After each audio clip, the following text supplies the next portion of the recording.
रहने वाले ETF enhanced transparency framework का संबंध किससे है? तो ये है बच्चा, समीक्षा के लिए बनाया गया। उसके बाद क्या है, भारत ने क्या बोला कि मैं क्या करूंगा। भारत ने भी अपना, है ना, India's nationally determined contribution, India ने क्या बोला कि मैं अपनी मर्जी से बता रहा हूं मैं क्या करूंगा।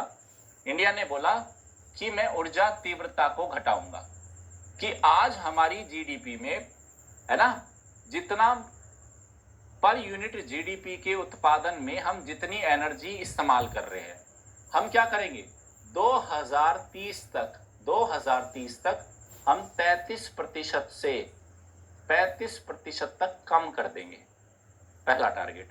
दूसरा, हम नया कार्बन सिंक बनाएंगे, हम नए पेड़ लगाएंगे, नए जंगल बसाएंगे जो ज्यादा ग्रीन हाउस गैसेस का एमिशन करेंगे।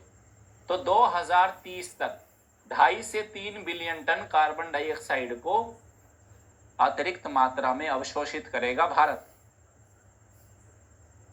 नेक्स्ट क्या कहता है, बिजली 2030 तक हम 40% जो एनर्जी है, 40% जो पावर जनरेशन है,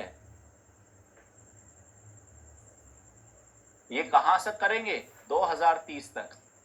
हम किससे करेंगे, जीवाश्म ईंधन नहीं, गैर जीवाश्म ईंधन, नॉन रिन्यूएबल और नॉन फॉसिल फ्यूल है, नॉन फॉसिल है, गैर जीवाश्म से करेंगे बच्चों इसको। अच्छी बात है। ऑल दो भारत ने फिर ग्लासगो के अंदर गया था भारत, वहां पे इनको और इंप्रूव कर दिया था, ठीक है। कॉप 26 में भारत ने इनको फिर से रिवाइज कर दिया था। अभी हम जो बात कर रहे हैं कॉप 21 के अकॉर्डिंग बात कर रहे हैं। कॉप 21 में क्या हुआ था, फिर कहते हैं दोनों का विश्लेषण कर लो एक बार। दोनों का विश्लेषण क्योटो में और पेरिस में क्या फर्क है। देखो, क्योटो में तो समझ गए थे एनेक्स 1 एनेक्स बी दोनों पर शामिल था, है ना। यहाँ एनेक्स और गैर एनेक्स दोनों पर लागू है। वो बाध्यकारी था, ये अपनी मर्जी से है। ये टॉप डाउन था, ऊपर से टारगेट थोप के दिए गए थे आपको कितना करना है। यहाँ पे कितना है बच्चा, बॉटम टू अप, हर देश खुद बोलेगा कि मैं क्या करूंगा। जैसे इंडिया बोल रहा है मैं एनर्जी इंटेंसिटी को इतना कर दूंगा, गैर जीवाश्म ईंधन को इतना कर दूंगा, और उसके बाद में कार्बन सिंक के लिए इतना कर दूंगा। चलिए, उसके बाद इसमें वो पूरा मैकेनिज्म था बच्चा, clean development mechanism, joint implementation, वो क्योटो प्रोटोकॉल के थे। वो फ्लेक्सिबल मार्केट मैकेनिज्म याद आए ना, एमिशन ट्रेडिंग था, जॉइंट इंप्लीमेंटेशन था, क्लीन डेवलपमेंट मैकेनिज्म थे। वो इधर तो थे, इधर ऐसा कोई भी तंत्र शामिल नहीं है।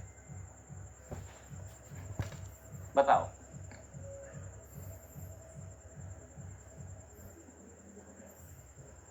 आया समझ में?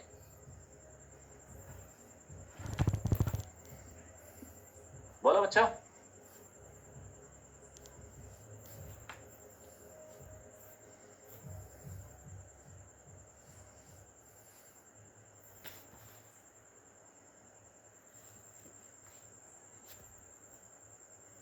चलिए, इसके बाद बच्चा है आपका होमवर्क।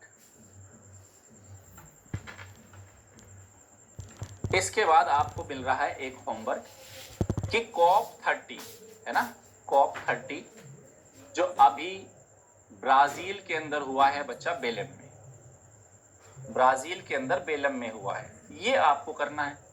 खुद से कर लोगे तो बहुत अच्छा, अदरवाइज यूट्यूब पे PW ओनली IS के इसी प्लेटफॉर्म पे मेरी वीडियो पड़ी है कॉप 30 के ऊपर, या तो आप वो वीडियो देख लेना, 1 से 1.5 घंटे की वीडियो है, आपको पूरा का पूरा कॉप 30 समझ में आ जाएगा। अदरवाइज आप किसी मैगजीन से पढ़ना चाहते हो, किसी किताब से पढ़ना चाहते हो, तो आप उसको होमवर्क के रूप में ले, ये आपको कंप्लीट करना है। अराउंड 1 आवर का लेक्चर है मेरा भी। अगर मैं कहूं कि मैंने तकरीबन 1 घंटे में इसको बहुत डिटेल से, 1 से सवा घंटे की वीडियो है, बहुत डिटेल से और बहुत तसल्ली से पढ़ाया है, आप वो भी देख सकते हो। ठीक है बच्चों, तो कुल मिला के मैं यही कहूंगा अब आपको,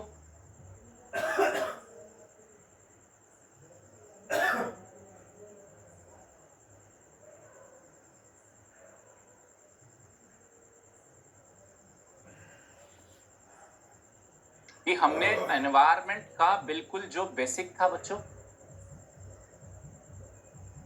जो पूरा बेसिक था वो पूरा बेसिक मैंने आपको बहुत अच्छे से करा दिया। चाहे वो इकोसिस्टम हो, एनवायरनमेंट हो, individual, population, community, ecosystem, biome, biosphere, सारे कंसेप्ट, स्थलीय पारितंत्र, जलीय पारितंत्र, जितने भी बेसिक डायमेंशंस थे वो मैंने आपको कंप्लीट करा दिए बच्चों। यहाँ बायोडाइवर्सिटी और क्लाइमेट चेंज काफी बड़े मुद्दे थे बच्चा, और इनका पूरा कहते नहीं मैकेनिज्म इतना कॉम्प्लेक्स है, वो मैंने करा दिया। और उम्मीद करता हूँ आपको ये पूरा मैराथन बहुत अच्छे से समझ में आया होगा, बहुत आपने एंजॉय किया होगा। और समाप्त करते हैं, और फिर मैं आपसे नेक्स्ट मैराथन में मिलूंगा। और अभी मैराथन और चलेंगे बच्चा, अभी बहुत सारे मैराथन्स है, यहीं नहीं रुकना है, कॉन्टिन्यूअसली आपको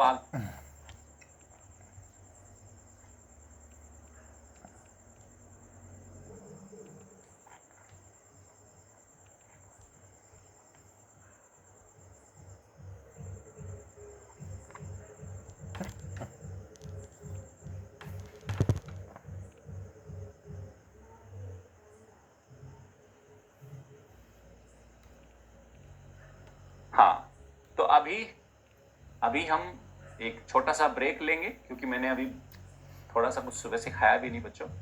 तो मैं ब्रेक के बाद आता हूं, और इसके बाद हम अपना 3 ब्रेक लेंगे बेसिकली। एक ब्रेक अभी लेंगे, एक लंच का ब्रेक लेंगे, और एक इवनिंग में ब्रेक लेंगे। तो हमारे 3 ब्रेक रहेंगे बच्चा, और ब्रेक लेते रहेंगे। आप भी तब तक कुछ जलपान करके आ जाओ, मैं भी कुछ खा पी लेता हूं, क्योंकि अभी क्लास लंबी है। चलो बच्चा, ठीक है, थोड़ा सा ब्रेक लेते हैं।